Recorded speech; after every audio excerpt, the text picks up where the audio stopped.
Présent.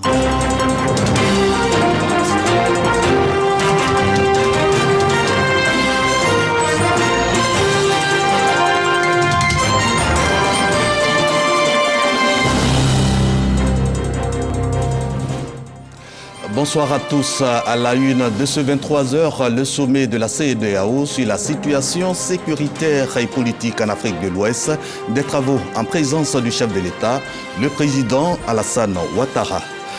Et puis les véhicules de transport en commun, communément appelés Gbaka ici à Abidjan, de véritables œuvres d'art ambulantes au regard de l'état mécanique et autres carrosseries qui les caractérisent. Nous en parlerons dans ce journal. Enfin, obsèques du président namibien, plusieurs dirigeants du monde à Windhoek, la capitale de la Namibie, pour l'ultime hommage au défunt président Eja Djengob.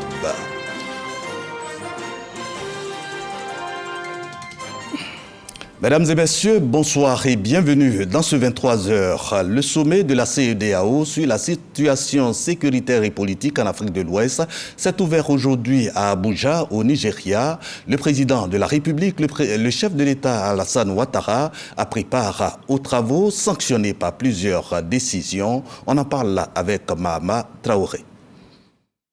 Un sommet extraordinaire de la CEDEAO à Abuja ce samedi. Extraordinaire en réaction à l'actualité récente relative au retrait annoncé du Mali, du Burkina Faso et du Niger de l'organisation sous-régionale. À l'ouverture des travaux, le président en exercice de la conférence des chefs d'État et de gouvernement, le Nigérian Bola Tinubu, indique à ses pairs, au rang desquels le président Alassane Ouattara, qu'il y a urgence d'agir. Notre rôle n'est pas de faire qu'on voit notre organisation comme un ennemi, car nous ne sommes pas l'ennemi. Je suis confiant que nos efforts collectifs et notre détermination nous permettront d'aborder les défis face à nous et proposer un nouveau parcours pour une Afrique de l'Ouest plus sécurisée, plus prospère. Le huis clos qui suivra sera décisif, surtout concernant l'évolution de la situation politique au Niger qui connaît une transition militaire depuis juillet 2023. À l'issue des concertations, les chefs d'État décident pour des raisons humanitaires de lever une partie des sanctions contre le Niger avec effet immédiat. Il s'agit entre autres de la levée du blocage des transactions financières et bancaires, la fin du blocus énergétique, le retour des vols commerciaux au départ et à l'arrivée du Niger. La CEDEAO réitère à l'endroit de la junte sa demande de libération immédiate du président Mohamed Bazoum. Après la CEDEAO, ce sont les chefs d'État de l'UEMOA qui se sont également réunis en sommet extraordinaire à Abuja. À l'issue de ces rencontres, le président Alassane Ouattara a regagné Abidjan dans la soirée de ce samedi. Ici à Abidjan, la couverture totale en eau du district autonome d'Abidjan préoccupe le gouvernement. Des infrastructures sont en cours de réalisation pour 100 milliards de francs CFA. Il s'agit d'une usine de traitement et de deux châteaux d'eau en construction à Abata. On en parle avec Grace Kando.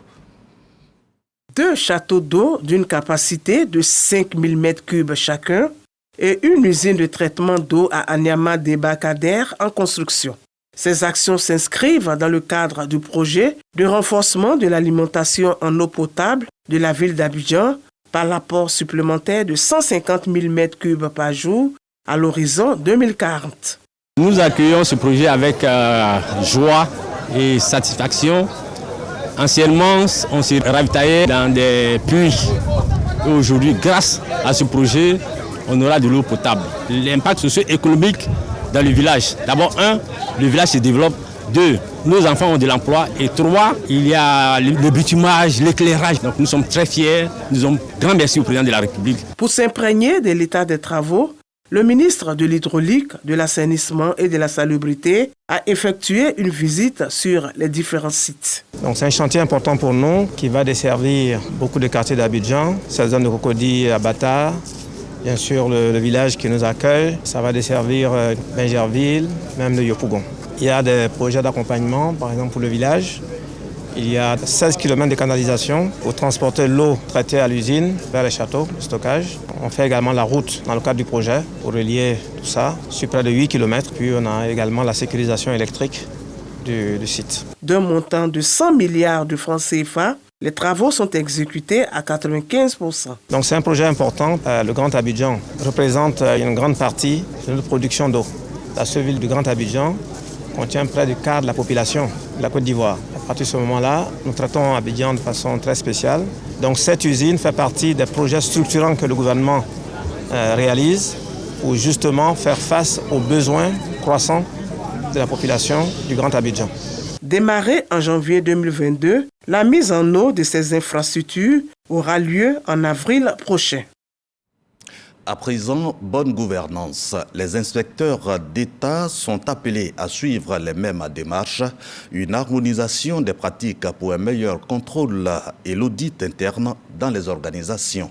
L'inspecteur général d'État, Awandoli, met l'accent sur la prévention. Didier Nguessan. Mission d'inspection, de contrôle et d'audit interne afin de faire correspondre les attentes et résultats des orientations définies par la hiérarchie. Si la démarche des inspecteurs est perçue comme le gendarme de l'administration, dans la pratique, elle s'est beaucoup améliorée pour épouser une démarche plutôt inclusive. Le contrôle peut prendre la forme d'une inspection, une investigation, c'est la forme classique, d'un audit, d'une enquête. On décèle les dysfonctionnements, les faiblesses du système et puis on fait surtout des recommandations en vue de son amélioration. Et donc cela permet à l'État d'atteindre ses objectifs en termes de développement économique et social du pays. En 2024, l'inspecteur général d'État, Théophile Awandoli, invite l'ensemble des inspecteurs à se conformer au cadre de référence de l'audit interne de l'État en abrégé CREI. Ce serait une perte de moyens financiers et une perte de moyens humains si l'inspection générale d'État va inspecter telle structure et puis après l'inspection générale des finances va inspecter la même structure et puis l'inspection du trésor, etc. Je crois que donc nous évitons cela. Nous nous rencontrons pour harmoniser un peu tout ce que nous devons faire pour que notre travail soit efficace. Un séminaire est annoncé dans les prochaines semaines afin de définir les orientations de l'année 2024. L'Assemblée des régions et districts de Côte d'Ivoire veut entamer l'année 2024 dans la sérénité et sur de bonnes bases. L'organisation a accueilli récemment ses nouveaux membres à Cocody. Le président de la RDCI, Eugène Akaawele, les invite à s'impliquer pour l'amélioration des conditions de vie des populations. Le point avec Didier Nguessan. 12 nouveaux présidents de conseils régionaux et 2 ministres gouverneurs de districts autonomes intègrent l'Assemblée des régions et districts de Côte d'Ivoire, RDCI. Ils sont présentés par le président de leur fêtière, Eugène Akaawele. Élu à l'occasion des élections locales 2023, les responsables de ces collectivités territoriales contribueront désormais au cadre de concertation et de dialogue permanent initié par la RDCI. Nous nous sommes engagés dans ce combat qui est de servir nos populations et de faire en sorte que le développement, la croissance que nous avons au niveau national puisse descendre le plus bas possible. Je rejoins la RDCI avec humilité parce qu'il y a des anciens, donc nous serons à l'écoute. La RDCI accompagne le gouvernement dans sa politique de développement durable en vue de l'émergence de la Côte d'Ivoire. Il importe donc que nous nous inscrivions dans la vision du président de la République qui promeut une Côte d'Ivoire solidaire, une Côte d'Ivoire au service des populations pour le bien-être de nos concitoyens. Le président de la RDCI, Eugène Akaawele, a invité les nouveaux présidents de régions et districts à promouvoir la solidarité, la proximité et le développement, valeurs prônées par le chef de l'État. C'est le lieu pour moi de saluer et adresser mes vives félicitations à tous les présidents de région pour leur remarquable implication dans la réalisation de tous ces projets qui ont permis de transformer nos territoires pour le bien-être des populations à la base. Il nous appartient dès à présent de travailler à consolider ses acquis, de travailler à renforcer le capital confiance justifiant le passage à l'échelle de la mort en nous appuyant sur le strict respect de nos engagements contractuels. Ces échanges entre membres de l'Assemblée des régions et districts de Côte d'Ivoire ont permis de consolider et présenter les acquis de la précédente mandature. Abordons maintenant les questions de citoyenneté avec ce lancement du concours national Jeunes Citoyens, une initiative du Sénat pour renforcer la citoyenneté au niveau de la jeunesse. En plus des nombreux lots, les lauréats repartent vont bénéficier de programmes d'immersion et de formation. Carmel Dia. Amener les jeunes à connaître les institutions de la République et faire comprendre leur importance. Ce sont là les objectifs de la mise en place du concours national Jeunes Citoyens initié par le Sénat des Jeunes de Côte d'Ivoire. Les candidats qui vont compétir seront au nombre de 45 à raison de 5 étudiants par université. Nous nous sommes rendus compte que les jeunes ne savent pas l'existence de nos institutions, comment les institutions fonctionnent et quels sont leurs rôles véritables. Nous nous sommes dit qu'il fallait lancer un concours national Jeunes Citoyens pour leur permettre de comprendre véritablement le fonctionnement des institutions. Et pour la première édition, nous nous sommes dit qu'il faut forcément passer par les universités puisque les étudiants sont notre première cible. Les représentants des hauts patrons de la cérémonie ont salué cette initiative du Sénat des Jeunes de Côte d'Ivoire. Ce concours est bienvenu. Ce concours également permet à la présidente du Sénat de mettre au cœur de son mandat la formation des jeunes, de mettre au cœur de son mandat la vulgarisation des institutions dont le Sénat de Côte d'Ivoire. Pour le président de la République, au regard des missions importantes que ces institutions exercent, il est nécessaire que les populations puissent connaître ces institutions. Voilà pourquoi il a bien voulu assigner à monsieur le représentant cette mission de promotion des institutions. Et nous constatons que le Sénat des jeunes a compris cette nécessité. Pour cette première édition, le concours se tiendra dans 9 universités, 2 établissements à Abidjan et d'autres dans les villes de Bouaké, Yamoussoukro, Korogo, Daloa, Man, Bondoukou et San Pedro. En politique, sommet sous-régional de l'ECOFEPA, l'association des femmes parlementaires de la CEDEAO. Les femmes parlementaires appellent à l'inclusion des jeunes et des femmes dans les politiques de développement. L'ECOFEPA a porté la voix de la jeunesse auprès des instances de la CEDEAO à ce sommet qui a vu également la nomination de la sénatrice ivoirienne Chantal Fani comme première vice-présidente de cette organisation. On en sait plus avec Godefroy Okambawa. La jeunesse au cœur du sommet de l'ECOFEPA, l'association des femmes parlementaires de la CEDEAO. Réunis à Freetown, la capitale sierra-léonaise, ces parlementaires appellent à l'intégration de la voix des jeunes dans la gouvernance intergénérationnelle et la prise de décision. Un appel soutenu par la première dame de la Sierra Leone, Fatima Madabio. Elle plaide pour une meilleure prise en compte de la jeunesse et de la gente féminine dans les politiques de développement de la CEDEAO. Le président du Parlement de la CEDEAO, Sidi Mohamed Tunis, promet de prendre la question à bras le corps. Invitée à la tribune, la sénatrice ivoirienne Chantal Fani indique que son pays, sous le leadership du président Alassane Ouattara, fait déjà la part belle aux jeunes. En Côte d'Ivoire, je pense que le président de la République, son Excellence Alassane Ouattara, a bien compris la chose. Voilà pourquoi il a fait l'année dernière l'année de la jeunesse. Parce que la jeunesse est au cœur du système avec les femmes. Quand les jeunes et les femmes se mettent ensemble, forcément, nous pouvons avancer, nous avons un bon développement, nous avons de bonnes compréhensions et le pays est en paix. L'expérience ivoirienne séduit.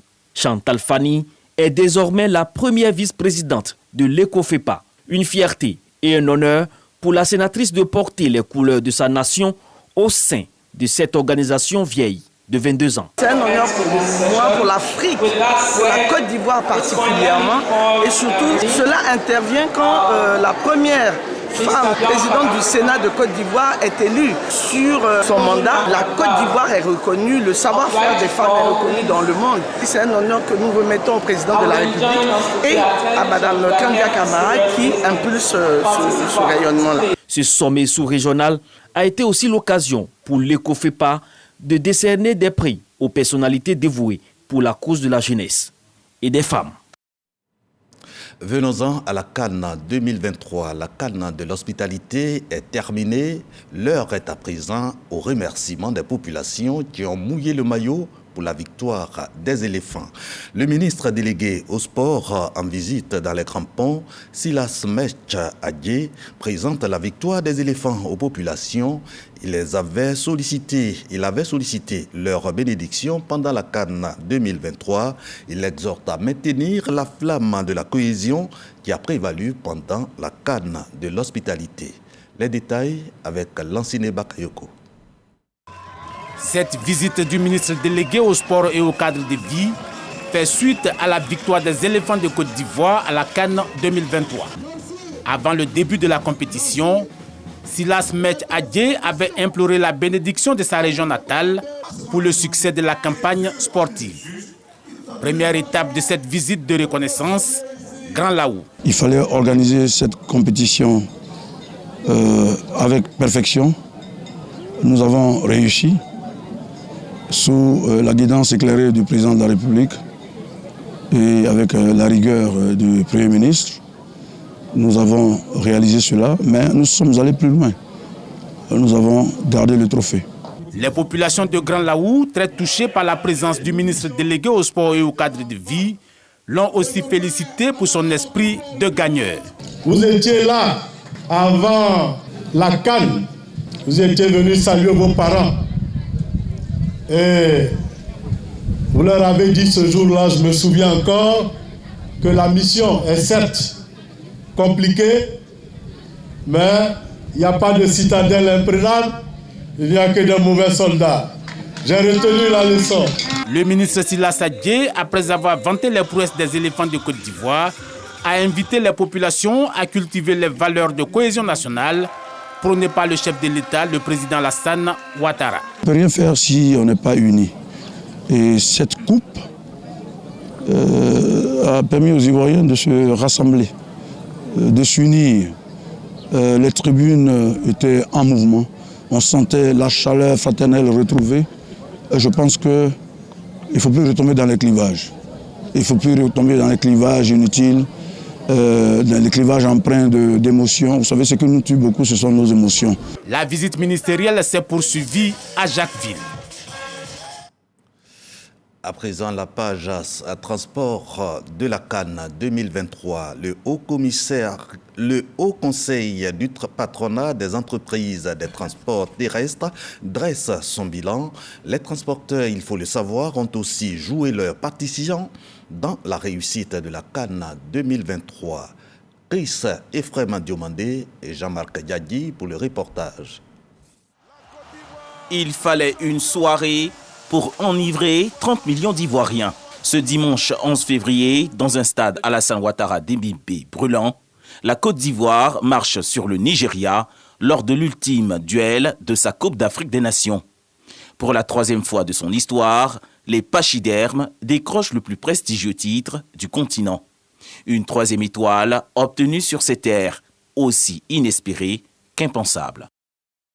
Une réussite possible grâce aux prières, mais aussi à l'implication de plusieurs secteurs d'activité dans le domaine du transport. Pour remercier ces acteurs, un tel est initié à leur honneur. Occasion pour le directeur général du Haut Conseil du patronat des entreprises de transport routier de dérouler son bilan de la CAN. Le match des éléphants qui s'est passé à Yamoussoukro et à Bouaké, les transporteurs ont été présents à tous ces matchs grâce à l'appui de M. le Premier ministre. Plus de 125 nouvelles commandes d'autocars ont été lancées.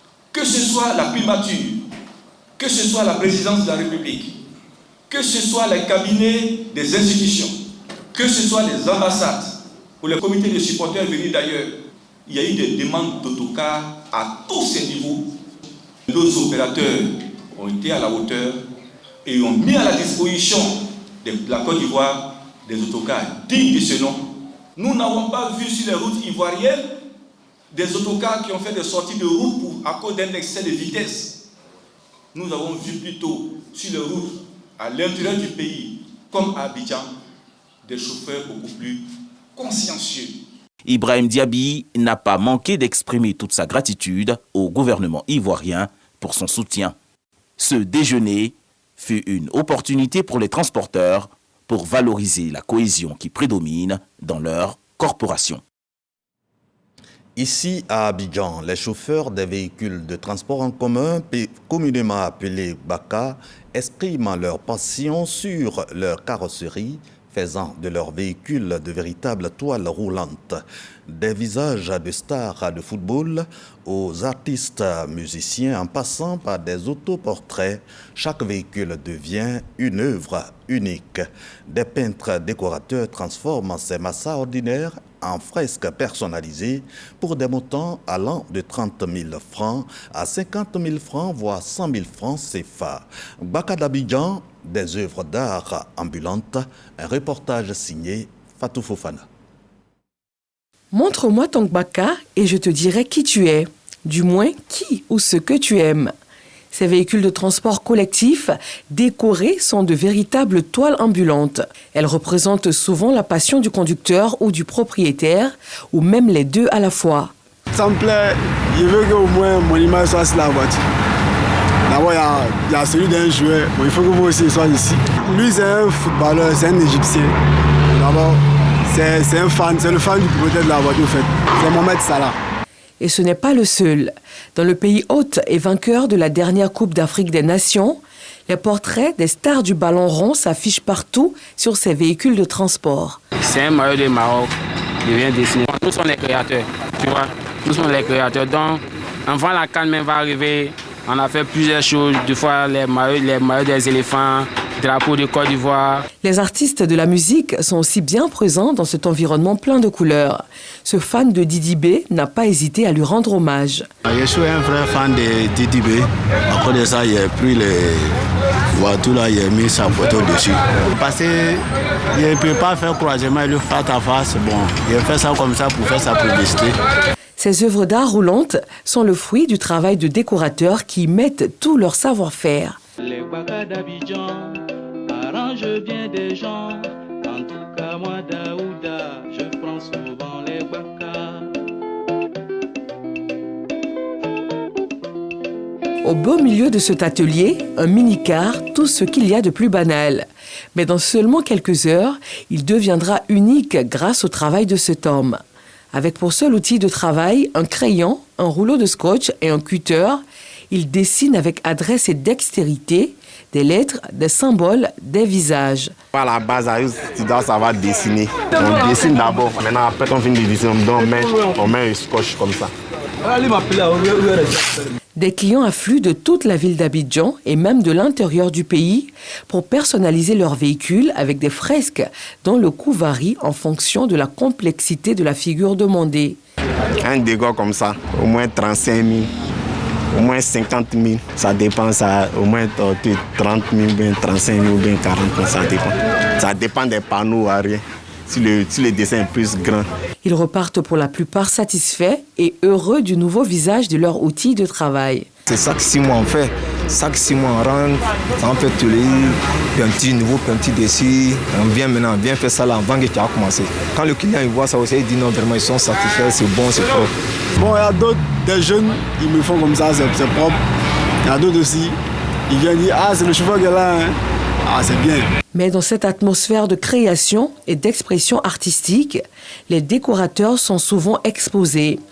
Ils inhalent régulièrement de la peinture et autres substances, sans protection pour la plupart. Mais ils ont leurs propres astuces. Quand il met des masses, on n'arrive pas à bien respirer, donc ça m'étouffe. Quand il finit, il prend des trucs. On est rouge, les candidats, les sûrement les. Les Gbaka d'Abidjan ne sont pas seulement des moyens de transport, mais aussi des outils d'expression artistique qui reflètent la passion et la créativité de leurs conducteurs ou propriétaires. Le talent et l'ingéniosité des décorateurs continuent d'alimenter cette forme d'expression populaire. S'il arrive qu'un jour on supprime les Gbaka, pour beaucoup d'entre nous, ce sera du Katanga. Direction à présent Paris pour le 60e salon de l'agriculture en présence des officiels ivoiriens, c'est-à-dire le ministre d'État, ministre de l'Agriculture et le ministre des Ressources animales et halieutiques. Le premier jour de ce salon international de l'agriculture à Paris tient toutes ses promesses, passé le moment de torpeur dû au mouvement de protestation des agriculteurs. Le public a investi le parc des expositions porte de Versailles. La Côte d'Ivoire marque sa présence en premier jour. Ambiance des préparatifs au hall dédié à la Côte d'Ivoire et aux alentours avec nos reporters Franck Quadio et Zakaria Traoré. Salon de l'agriculture de Paris, début de l'après-midi ce samedi. Les mouvements de protestation des agriculteurs français cèdent la place aux allées et venues des visiteurs. Le stand dédié à la Côte d'Ivoire est bien visible et les structures attachées à l'agriculture et aux ressources animales, les eaux-forêts, sont prêtes, à l'instar du CNRA ou encore de la PROMA qui se prépare pour la journée du lundi dédiée à l'IVA-culture. Et pendant toute cette journée, nous allons aussi expliquer à la presse les évolutions. Il faut savoir qu'en Côte d'Ivoire, nous produisons non seulement un caoutchouc durable, mais de qualité. Et les gens ne le savent pas forcément. Nous sommes en train aussi de labelliser notre caoutchouc. NARA Pluto est là pour ouvrir ses voies de partenariat en termes d'appui de partenaires scientifiques et techniques qui peuvent accompagner le CNRA dans la transformation agroalimentaire qui est de mise aujourd'hui. Le Salon de l'agriculture 2024, c'est aussi la foire à la conquête de petits marchés. Ici, ce groupement de femmes productrices venues de Côte d'Ivoire. C'est plusieurs femmes qui se sont mises ensemble, qui ont pris un stand. Et puis là, vous voyez que c'est chaque Ivoirienne représentée pour dire que la Côte d'Ivoire, nous voulons nous battre, nous voulons vraiment montrer l'économie de notre pays, aussi les savoir-faire de notre pays à la France. Je suis venue exprès pour chercher du gingembre parce que j'ai une amie ivoirienne qui m'en ramène de là-bas.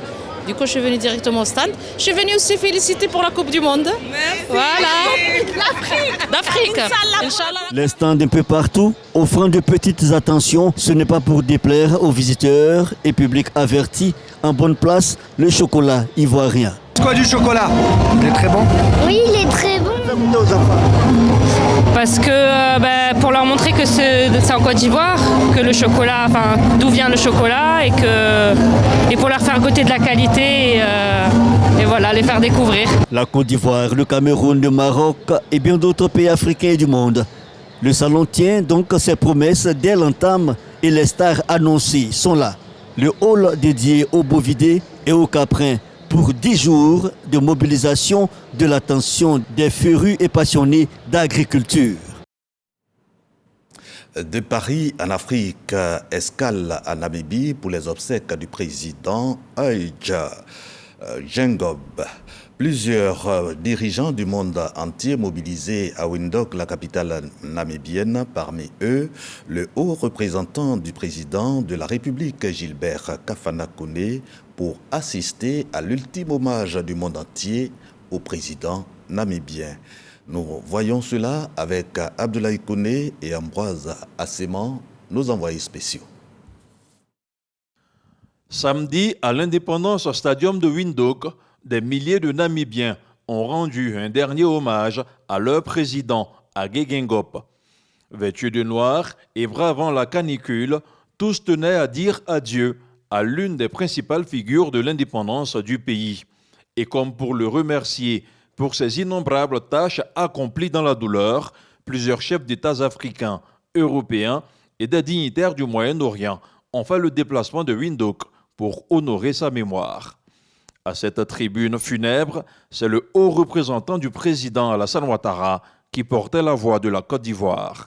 Le président de la République m'a demandé de conduire une délégation pour apporter sa solidarité, sa compassion à la famille du président défunt et à toute la population de la Namibie. C'est que le président Geingob et le président Alassane Ouattara sont des amis de longue date et son épouse est également une amie à Mme Ouattara. C'est un message donc de soutien du peuple ivoirien, un message de solidarité du peuple ivoirien avec le peuple namibien.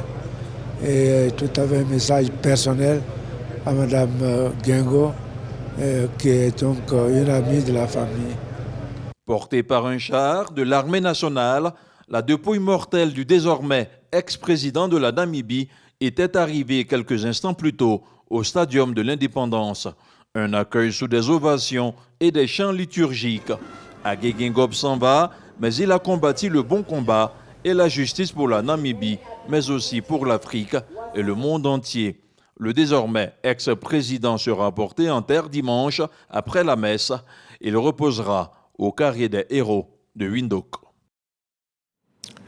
Refermons les pages de ce journal en direction du Sénégal. Plusieurs centaines de Sénégalais ont manifesté ce samedi à Dakar. Ils pressent le chef de l'État d'organiser la présidentielle avant la fin de son mandat le 2 avril 2024.